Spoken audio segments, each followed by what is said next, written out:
السلام علیکم ورحمۃ اللہ وبرکاتہ۔ آج سے ہم ایک نئے سلسلہ شروع کرنے والے ہیں کہ ملحدین اور متشککین کی طرف سے اسلام پر جتنے بھی اعتراضات ہوتے ہیں ہم اس کا جائزہ لیں گے اور 1 منٹ 1.5 منٹ کے اندر ہم ان اعتراض کا جواب دیں گے۔ سب سے پہلے اعتراض جو ملحدین کا ہے وہ قرآن پر کہتے ہیں کہ قرآن مجید میں تضاد اور کنٹرڈکشن ہے۔ اس کے لیے قرآن مجید کی 3 آیتیں پیش کرتے ہیں کہ قرآن مجید میں اللہ نے فرمایا سورہ ہود آیت نمبر 67 کے اندر وَأَخَذَ الَّذِينَ ظَلَمُوا الصَّيْحَةُ فَأَصْبَحُوا فِي دِيَارِهِمْ جَاثِمِينَ، قوم ثمود کو ہولناک آواز کے عذاب سے تباہ کیا گیا۔ سورۃ الاعراف آیت نمبر 78 کے اندر اللہ فرماتے ہیں فَأَخَذَتْهُمُ الرَّجْفَةُ فَأَصْبَحُوا فِي دَارِهِمْ جَاثِمِينَ، قوم ثمود کو زلزلے کے عذاب سے تباہ کیا گیا۔ اور سورۃ الزاریات آیت نمبر 44 کے اندر اللہ فرماتے ہیں فَأَعْطَوْا عَنْ أَمْرِ رَبِّهِمْ فَأَخَذَتْهُمُ الصَّاعِقَةُ وَهُمْ يَنظُرُونَ، قوم ثمود کو بجلی کے عذاب سے تباہ کیا گیا۔ تو ملحدین کہتے ہیں کہ دیکھو اس میں تضاد ہے کہ ایک آیت کے اندر اللہ فرماتے ہیں کہ آواز ہولناک آواز کے عذاب سے تباہ کیا گیا، دوسری آیت کے اندر زلزلے کے عذاب سے، اور تیسرے کے اندر جو ہے عذاب سے جو ہے بجلی کے عذاب سے تباہ کیا گیا۔ تو یہ کنٹرڈکشن اور اختلاف اور تضاد ہے۔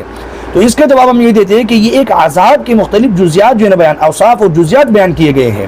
عذاب ایک ہی ہے لیکن اس میں مختلف جو کام اور جو ہے نا کیا بولتے ہیں ہولناکی پیش آئی ہے اس کو بیان کیا جا رہا ہے۔ تو بات یہ کہ جہاں بھی بڑے پیمانے پہ زلزلات ہیں تو وہاں طوفان، باد و باران، گرج و چمک، آسمانی بجلی، زمین کا پھٹنا اور سیلاب وغیرہ سب شامل ہوتا ہے۔ تو اس سارے عمل کو پھر اور سارے پروسیس کو زلزلہ ہی کہا جاتا ہے اور اس میں کوئی تعارض یا اختلاف نہیں ہے۔ وہ تینوں آیتوں کو ملانے سے معلوم ہوا کہ قوم ثمود پر دونوں طرح کا عذاب آیا، زلزلہ بھی آیا ہے اور چیخ بھی۔ اور حضرات مفسرین نے فرمایا کہ زلزلہ نیچے سے آیا اور چیخ کی آواز انہوں نے اوپر سے سنی۔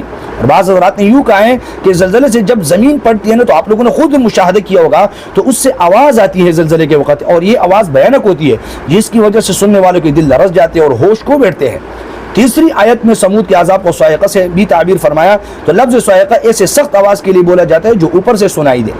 تو خلاصہ کلام یہ ہے کہ یہ ایک عذاب کے مختلف اوصاف اور ان کی ہولناکی بیان ہو رہی ہے جس سے معلوم ہوا کہ دونوں طرح کے عذاب ان پر جمع ہو گئے تھے۔ زمین سے جو ہے رجفہ زلزلہ اور اوپر سے صیحہ یا صاعقہ چیخ زوردار آواز آئی تھی۔ تو اس میں کسی قسم کا کوئی اختلاف اور کنٹرڈکشن نہیں ہے۔ واللہ اعلم بالصواب۔